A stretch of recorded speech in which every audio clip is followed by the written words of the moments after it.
Je m'appelle Damien Tellier, j'enseigne la philosophie depuis une vingtaine d'années. Je m'appelle Pierre Tartakovsky, je suis président de la LDH. Moi je suis salarié, je travaille dans le domaine agricole. Je suis salarié également, je suis dans une société de services informatiques. Je suis en charge d'une offre de services en matière de sécurité informatique. Je m'appelle Stanislas Mozoluc, je suis artisan taxi-moto à Paris.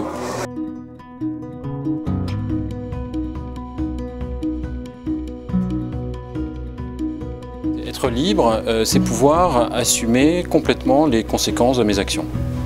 Voilà.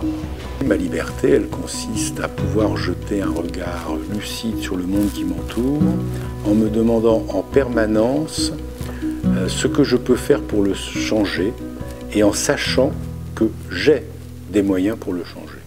C'est ça ma liberté. Être libre, pour moi, c'est quelque chose qui est naturel. Être libre, c'est accepter en fait d'être responsable de ses actes.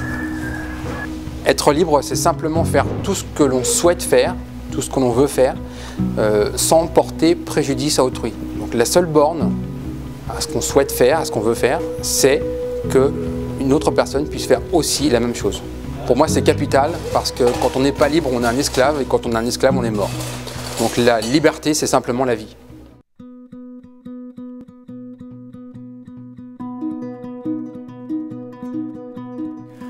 La Ligue est une association qui compte en France 300 sections.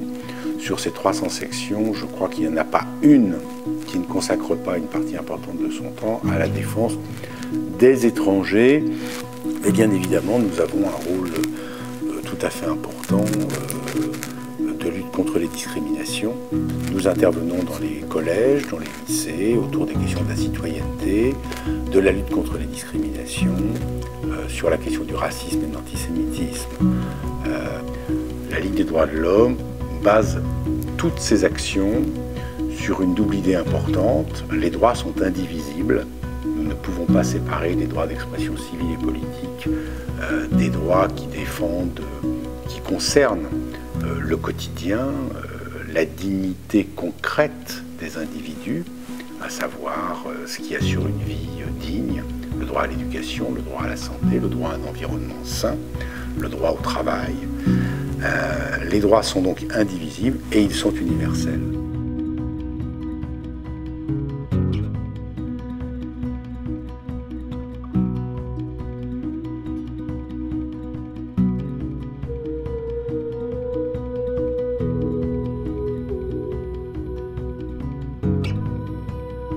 L'idée du livre est très simple. Elle naît un matin du 17 octobre 2011 d'un constat très simple. Nous avons énormément de très bons ouvrages dans le libéralisme, des pavés qui vont jusqu'à 1500 pages, qui sont vraiment exceptionnels. Quand on prend le temps de les lire, on en sort vraiment cloué, mais très peu de gens les lisent. Voilà le constat. Donc, en fait, il manquait une porte d'entrée sur ces idées, un ouvrage qui initie les gens aux idées de la liberté. Et là, je ne vais pas parler de libéralisme, mais carrément de liberté, pour pousser les gens à creuser et à s'apercevoir qu'il y a une autre façon de voir les choses, une autre façon pour que la société s'organise. Et je dis bien pour que la société s'organise et pas l'organiser. Et la formule du livre, c'est une formule où chacun des 100 auteurs traite d'un sujet qui a un rapport bien sûr de près ou de loin à la liberté, et chacun est contenu à 2 pages.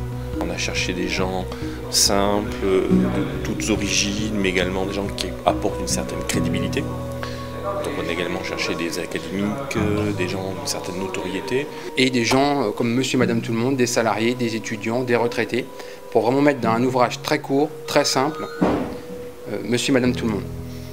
On a le sentiment très fort qu'aujourd'hui, le grand public a besoin de se réveiller, que beaucoup de gens pressentent ce qu'on dit à travers ce livre, mais n'ont pas toujours la culture ou les mots pour le formuler, pour le développer.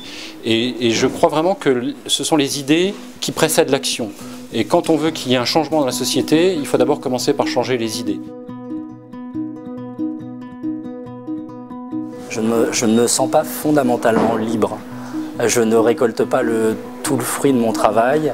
Je n'ai pas le droit de travailler, je n'ai pas le droit d'exercer ma profession dans un marché qui pourrait être libre, mais qui ne l'est pas. Donc non, pour ces raisons-là, je ne me sens pas libre. Alors actuellement, en France, en 2012, j'estime que je ne suis pas libre. On ampute ma liberté dans plein de domaines, que ce soit la liberté d'expression, la liberté de me déplacer, la liberté de travailler comme je souhaite, la liberté de jouir de l'argent que je gagne quotidiennement. Alors on n'est pas dans un état totalitaire, on n'est pas en Corée du Nord, en Biélorussie ou dans d'autres pays totalitaires, mais mes libertés sont clairement amputées et vont être de plus en plus amputées dans l'avenir. Je pense que majoritairement les gens pensent être libres jusqu'au jour où ils s'aperçoivent dans leur vie personnelle qu'il y a un vrai manque de liberté. C'est-à-dire que les gens pensent que nous avons le meilleur système de soins du monde jusqu'au moment où ils sont malades. Les gens pensent qu'un entrepreneur peut entreprendre comme il le souhaite jusqu'au moment où ils essaient de créer une entreprise. Puis après la ferme, un an après, parce qu'ils s'aperçoivent que les charges sont tellement exorbitantes qu'entreprendre en France devient très risqué. C'est-à-dire qu'en fait, les gens pensent être libres jusqu'au moment où ils essayent d'être libres et s'aperçoivent qu'ils ne le sont pas. Le fait d'être libre m'amène à accorder beaucoup d'importance à ce que je peux faire et à ce que je décide de ne pas faire. Et c'est à ça que j'accorde de l'importance. Si je devais me poser des questions sur le fait de savoir si je suis ou non libre, ça signifierait quelque part que je ne le suis pas et de manière très importante.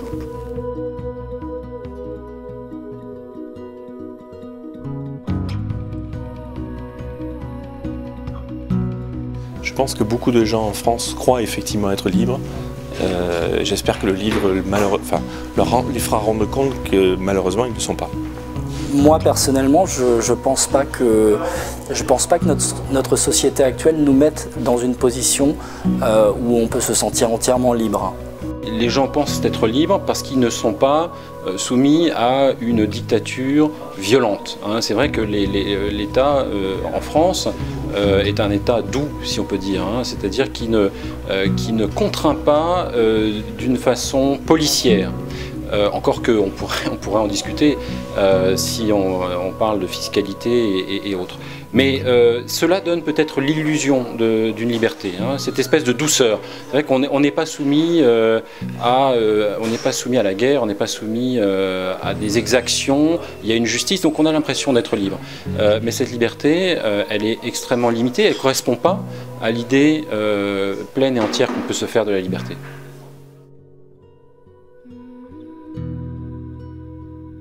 Je pense que je suis libre dans le cadre des contraintes historiques, matérielles, politiques qui m'entourent.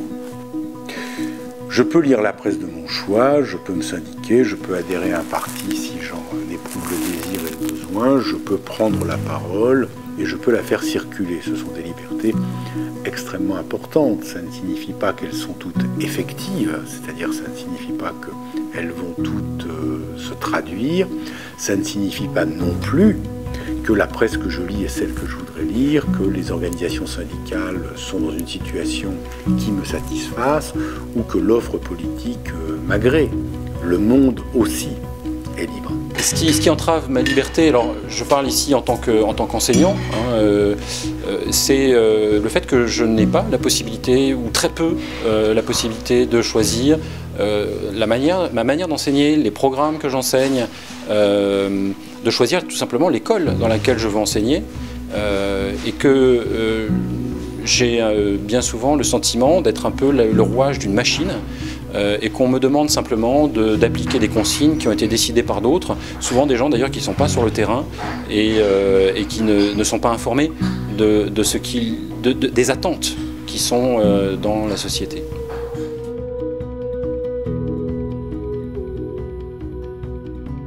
Naturel. Responsabilité. Responsable. Oui, donc la liberté en un mot, moi je dirais la vérité. Parce qu'il n'y a pas de liberté sans choix éclairé, et qui dit choix éclairé dit connaissance de la vérité. Alors, je vais le résumer avec le mot affranchi, qui est pour moi un but, c'est-à-dire que je souhaite m'affranchir de cet état surpuissant qui réglemente et régule ma vie dans tous les domaines. Donc je souhaite m'affranchir pour enfin être libre.